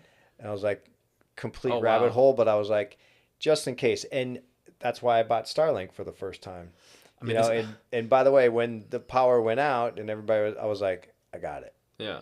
So there's this weird ego part of me. I was like, I got that. I mean, couldn't wait to take out my new toy, to go. You feel secured. Yeah. I mean, good. let's just, for example, I want to see what you do in a situation like this. Civil war. Yeah. I don't know if you've seen the stock market. It's fucking shit right now. Sorry, but the stock market is not that good. There's a lot of tensions going on internationally. Let's say World War III. Okay, knock on wood. But airports are shut down, free for all. That all organizations have been shut down. Even groceries. The world is not the same, and everyone. The president releases a statement saying there won't be any media, there won't be anything rolling. You basically have to survive and fend for the next year or two until this war is over. Yeah. What is your first reaction, and how would you plan those 2 years? Would you leave the current home that you're in now? Would you? I mean, yeah. I wanted to see what you would do. Yeah. I would, first of all, if I'm here, I would just stay here. In Topanga. Yeah. Let's say I had to stay here, build a garden. That'd be my first step. Topanga's great for that. Yeah. The resources is okay. Food and water. So get your garden going, getting some food going, and then get my fantastic water machine generating some water. And just store that. And I have some water here stored, but I would just, those would be my first, Right. two modes of thinking is, food and water. And also, yes, I do have guns. So I would make sure that I've got those. They're ready. Yeah. And yeah, of course, I've gone into this weird, You gone into this rabbit hole. the zombie apocalypse. Okay. And then I started following people on YouTube of what they would do. And so, there are certain things to protect your, let's say, protect your garden at night. And people would do this. They put strings down and put a bell on it. Yep. And so if anything hits that string, bing, it ring. You do that same for the perimeter of your home. Yeah. But if, let's say all the electricity's out and you've got to rely on solar, you've got to, hook up some type of motion sensor that would activate lights. Yeah. Or if you don't have lights, you got to have some type of warning. Animals are great. I have a dog here, so I get animals around. Those are the best security guards, especially late at night. They have senses that will hear things before you do. I mean, I would love to be here with the zombie apocalypse. I mean, especially in Topanga, you wouldn't want to be in the city. No, That's where they're nuking everything. You want exactly. to be out here. Ideally, I would like to be in Minnesota. Let's say my brother has a cabin in Stone Lake, Wisconsin. Right. So there's, think of low populated areas where there's a lot of fresh water. There's fish. You can build a fire. There's plenty of rednecks out there with ammo that we know. Yeah. So it would be good. So you got water, you got food, and you've got ammo. And those are the first three things that you got to think about. And then your safety for your family. You got to make sure that they're going to be okay. And there's going to be, and I saw it, the major disaster here in the fire. You see people that are contributing, and especially when you're here at ground zero with all the personnel, I'm meeting them every single morning. You see the people that are, trying to help, but you're just like, look, you're literally like a chaotic cat right now. You need to go away. you know, and there's people that are just doers and get things done, and then there's people that get in the way. Right. And so if you're getting in the way, get out of the way and allow people to just, you know, Flow. get the job done. Yep. And then there's people that, you know, panicked and freaked out, and, you know, it's okay because it's scary that those things happen. But, Yeah. and there's people that just complain the whole time, and Yeah. those will be the first ones to go. Exactly. And I think when you're faced with that situation, you need people that have that think directly. Yeah. That I have a job to do. I need to do it. Let's just say, for example, Trump's Secret Service when he was assassinated. I'm not going politically, but like, you have a job to do, and that's when you're under pressure. You can't think about anything else, Yeah. and your number one priority is to protect or whatever the objective was. So yeah, I mean, certain situations it's not fit for certain mindsets. Yeah. And there's no blame into that. Just, I guess, get out the way, because there's someone. If you don't do it, someone else will. Yeah. Yeah. Talk about spiritual coming in and saving somebody, Yeah. you know. Wow, what a wild ride that was. What a wild ride. What a You wild know, ride. there was it was funny. This will be the first time I'm saying this online, but I had an ayahuasca ceremony. This was 2016. Yeah. Before Trump was ever elected. This is when his poll ratings were at like 1% or 0.5%. Yep. Nobody thought he was going to win. I had an ayahuasca ceremony where Mother Ayahuasca was basically saying, he's going to be your president. And I was like, what? No way. Wow, you know, all this weird fear and anxiety around what the media was telling me at that time. It was hours, and it felt like an eternity of all this weirdness of war and, oh my God, what's going to happen? And she's like, as soon as you breathe and know that it's okay, it's going to be okay. And I was like, oh. And then I was like, took a deep breath, let it go. And she was like, this is happening. It's going to be okay. And I was like, okay, great. And from that point forward, that was my first insight into how much the media was warping my mind and the Wow. energy and the frequency around media, and how I distanced myself from that, and how that was just a weird narrative that just I wasn't going to buy into anymore. So, and I ended up sharing that with a group of people. There's probably 30 of us, and they all laughed at me. There's no way, because there was no way. No one ever thought that was going to happen. I'm like, hey, I'm just telling you what I saw. And sure enough, I should have gone to Vegas and put a bet on that one. But yeah, it was fine. You know, it's like, yes, you know, I think there's always going to be polarizing people, and he's definitely polarizing for a lot of different people. But at the end of the day, man, like, you're going to be fine. You know, we don't have to kill each other. We don't have to fight each other over it. You may like some of his beliefs. You may hate some of his beliefs. But at the end of the day, relax. It's going to be okay. We're going to be fine. You know, it's us wanting to fight each other. You should believe in my beliefs because blah, blah, blah, blah. You know, that's what's causing the friction. Right. Because you don't believe my side, or I don't believe your side. And you think I'm a fascist. Blah, blah, blah, all this. It's such BS. Like, the more we can learn to love each other, and the more it'd be like, it's going to be okay. You know, you cause that inner anguish and fear and all that stuff that's festering, you're creating that reality on the outside. It was like inner experience, outward reality. So the better you can work on that, you know, think of all the triggers in your life. And politics can be one of those. You know, it could be such a triggering event for you. But if you just keep all that in, fester, and it's going to lead to that fear, hate, and I want to kill somebody, like, whoa, relax. Yeah. You know? I think it's interesting because I've been in being in the left is such a toxic culture, because I remember being part of the left, being gentrified and being, you know, liberal, and when I was able to do my own research, funny enough that you said that you had insight into, like, not being overly obsessed with political outcomes using ayahuasca. When I started to seek outside of, you know, the leftist agenda, I was currently taking a psilocybin. Yeah, close enough. Psilocybin. Magic mushrooms, you know, and was getting perspective. However, I I forgot what I was going to say. What was I mentioning? I was talking about Politics, politics. Yeah. the Oh yeah, leftists. yeah. The toxic I guess mindset that I was surrounded with, and some of them is just, could be could be ridiculous. Like every white person is apparently harmful. Hmm.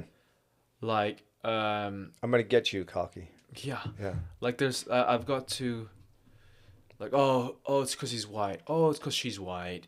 And I remember my friends, my liberal friends, having to use white as an excuse to the or the reason to the problem.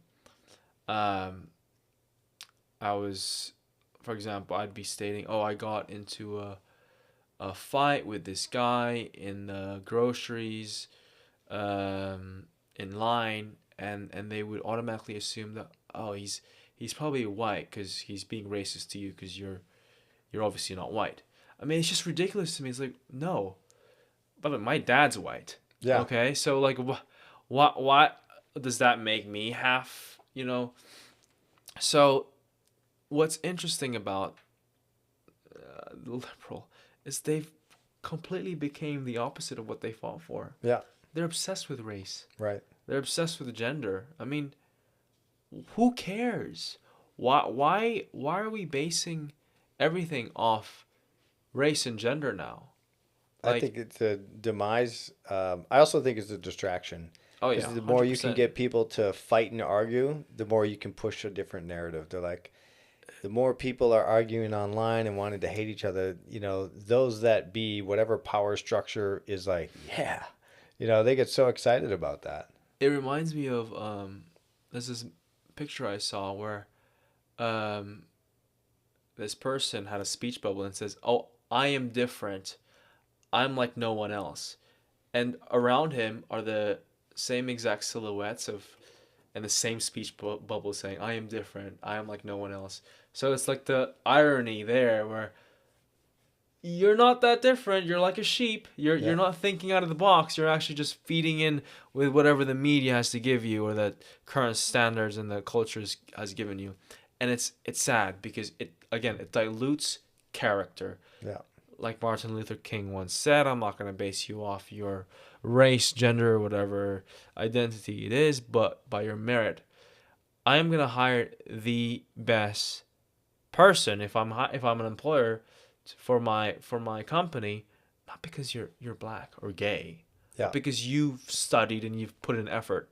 Sorry, that's the capitalist way, and it's fair. Yeah. You get rewarded after doing certain things that will earn you that reward.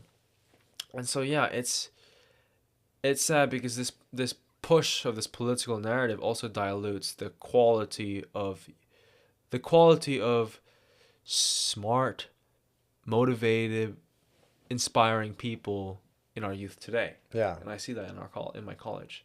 I was just going to ask, like, how much of the indoctrination or how much of the, polarizing political views or hard left or hard right do you see in school right now? Indoctrination is pretty bad because again, with social media, everything can be spread pretty quickly. A very cult-like Mm. sort of mindset. And I remember being in class, and it's come to okay. I know that I am politically unbiased, and I'm actually further from the left than I have been, because it's just gone too far for Mm. me. And I remember going into this school, this university, already having that mindset of being slightly more conservative from the ideals that the liberal left has now. And I remember coming into it. Okay, I am technically I'm a sheep in a lion's den. Like I cannot say anything that's gonna piss these people off, or else I'll be excommunicated or whatever. I can't imagine what the left will do because they will do whatever it takes to villainize you if you don't follow their. And it's scary when you see when you look at them, when you look at the liberals. I know I'm now making the segregation, but you did that. You made the segregation. I'm normal. I'm not crazy. We're normal, right? I'm not hard Republican or whatever that might be, conservative, but I'm normal and I'm common sense. And so I remember being quiet and not being politically passionate about anything. But regardless, you're always gonna get caught, or you're always gonna have the moment where they're gonna try and label you as a sexist or a racist or whatever that may be. International Women's Day uh, came up the other month, and I remember not greeting one of the girls in my class, "Happy International Women's Day," and I wasn't really thinking about it, right? And that spiraled into something like, "Oh, is he not? Is he not fucking with that sort of thing? Like, why are you not?" It's like they become so sensitive. Like, of course I support women, but just because I don't post it on my Instagram or my story, or just because I'm not, especially with my trans classmates, um, they're villainizing people for being too quiet on trans issues. Like, oh, you walking as a cis man and not saying anything with your privilege. Like, what privilege? What privilege do I have? Hmm. That's that's different from you. You could walk this earth the same without um being affected. It's like, oh well, why am I not being hired? Why am I? Well, maybe why am I not getting paid the way other people get paid? Well, maybe because you're applying for the jobs that pay little, like let's say a weed shop or whatever they may be, and the way you um um show yourself is like a victim. Like, you have to get a job because you're either trans or black, and if you don't get your that job, you're apparently that organization's racist or Hmm. transphobic.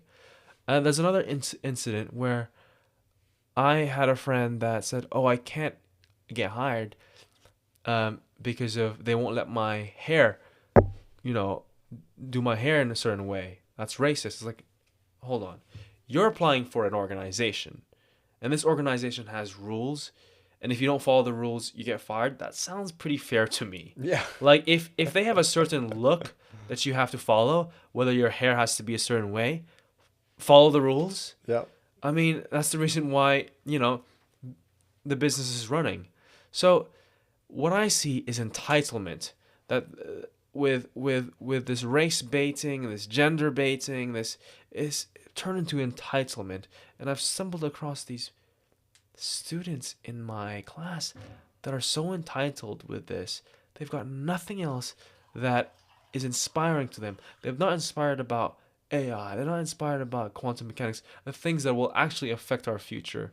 Rather, they're more interested in having a man box the fuck out of a girl, having men play in women's sports. I mean, it's just ridiculous. Yeah. It's really wild, and I think that's where it goes into the, you know, if if our society focuses on that, just gender, and I think that's why I like to see the change and the shift happening is, uh, let's go back to merit. Like, if you do a great job, you're going to get rewarded for it. I don't care what Mm-hmm. race or what you want to call yourself. I think that's great, but just do a good job. Just do a good job. And I think if you can, that's why I'm glad you got young minds like you going in Nah, university and, instilling a lot of these, basic qualities, because this is how we were brought up. But it's also, this is how, our society, we are accepting of all people, all races, all genders, whatever that is.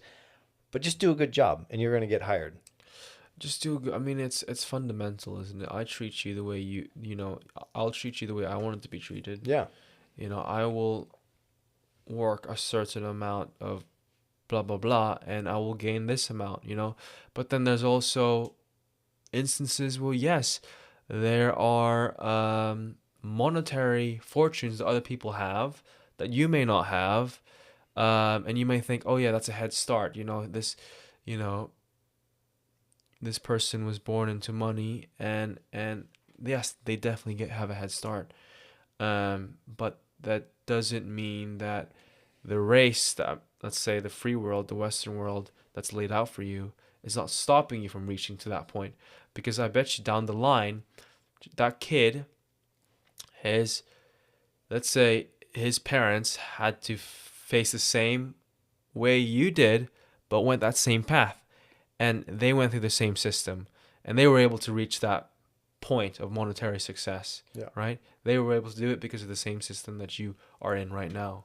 So there should, not to be mean, but no excuses. Like, it's just you will get what you work for, and ask and you shall receive. Yeah. It's as simple as that. It Nothing's reminds me nothing's of I just watched The White Lotus. Oh my god. Do you remember the first season where Isn't it there great? were, that girl was like, she falls in love with the local Hawaiian guy, Yeah. and he's, obviously he seemed like a really great guy, but he was upset about how the white man has come in and taken their land and the hotel. And she, was basically like, go into their safe, gave her the code 1026, whatever it was, Yeah. to go steal these bracelets. Yeah. And you know what's funny? What I thought, was it Mike White? Mike White was the writer and the director of the show of White Lotus, and I thought he was actually politically left, but apparently in research he's not. I think he's gay, but he's actually a centralist. So he sees all perspectives. He sees obviously the white man, rich white families, that are in native Hawaiian lands and having fun, basing off like the natives dancing and all that. And so that part where that young girl that had a crush on the Hawaiian guy saw that and realized, oh, this is wrong. This is really wrong. It's unfair. Her solution was, you should steal. Steal from the white man. Steal from the white man. They don't deserve it. And so that happened, and it actually completely Backfired. It puts an image on the natives as if they're thieves now. Yeah. And I can see that in a lot of minority cultures where they'll use stealing as an example, but it backfires. It completely degrades your community and what you stand for. And there's a scene in particular where she throws away the necklace. Yeah. Do you remember that? Because she realized, she looks at the white family, she looks at the white man, the white dad, the white mom, and all these. It's like, they're just a family that loves each other. That's it. You know what I mean? Like that's just having fun. It's like, what am I doing this? So she throws away the necklace. It's like this whole ideology that I was looking for completely turned it worse, actually. I think it was great too, is they highlight the idiocracy Great writing, around this thinking. And I think a lot of the thinking of some of these individuals, whether you call it woke left or woke right, is damaging, absurd. It's damaging, Yeah. and we got to see that highlighted. And I love writers from the White Lotus, but you also see this in a lot of Tyler Sheridan's work. From 1883 to Yellowstone. Of you've got these great hardworking people that have created something for themselves, but then you've got these lunatics on either side. Yep. That are just. It's really good, I think, to put the spotlight on that narrative. On both sides too. Yeah. And Mike White really showed that in the White Lotus beautifully. Yeah. Especially in that scene too. So good. Yeah. I just hated that girl. I'm watching it. I'm like, you idiot! What are you doing? Hated her. And I'm hoping there's more shows, more movies like that, because maybe it's just the story. Like, these kids have to learn that between right and wrong, and some of what you're being indoctrinated with is not good. It's not good to learn to hate, to learn to steal, to learn to want to fight, to learn to want to, think I'm better than that person because they believe something or they have something that I don't have. And she portrayed that character really well, because you could sense her naiveness. You could sense that she is mad, but she doesn't really have a cause. You know what I mean? It was wonderfully written. All the actors did a great job. And what was beautiful about it was the messages and the narratives that were being implied into it. You should watch season 3. I know you haven't watched season 2. Can't wait. I'm on season 3. I just finished season 1, so okay, great. Tonight is the night. Let's go. Tonight is White the night. Lotus night. I know. I love White Lotus. All right. And sorry, my mom. Chang. Chang's doing Should we wrap this thing up? Yeah, we can wrap this thing up. This All right, great. it's good. Well, buddy, it was so awesome having you here. And I can't wait to have you back and learn about, how the projects are going and what new projects that you're on. And who knows, maybe AI will be taking over by the time you come back. You'll have your first AI guest Yes, on this that'd podcast. be great. But yeah, no, I'm gonna keep you updated for sure. This is gonna be a long journey. Yeah. Yeah. Thank you so much for having me on, Lane. Absolutely, brother. It's been an honor. Yeah. The real Really way. interesting topics. Yeah. Really interesting topics. Love And, learning from you, brother. I'm looking forward to the next podcast we Yeah. shoot. Yeah. All right. We'll see. See ya. See ya.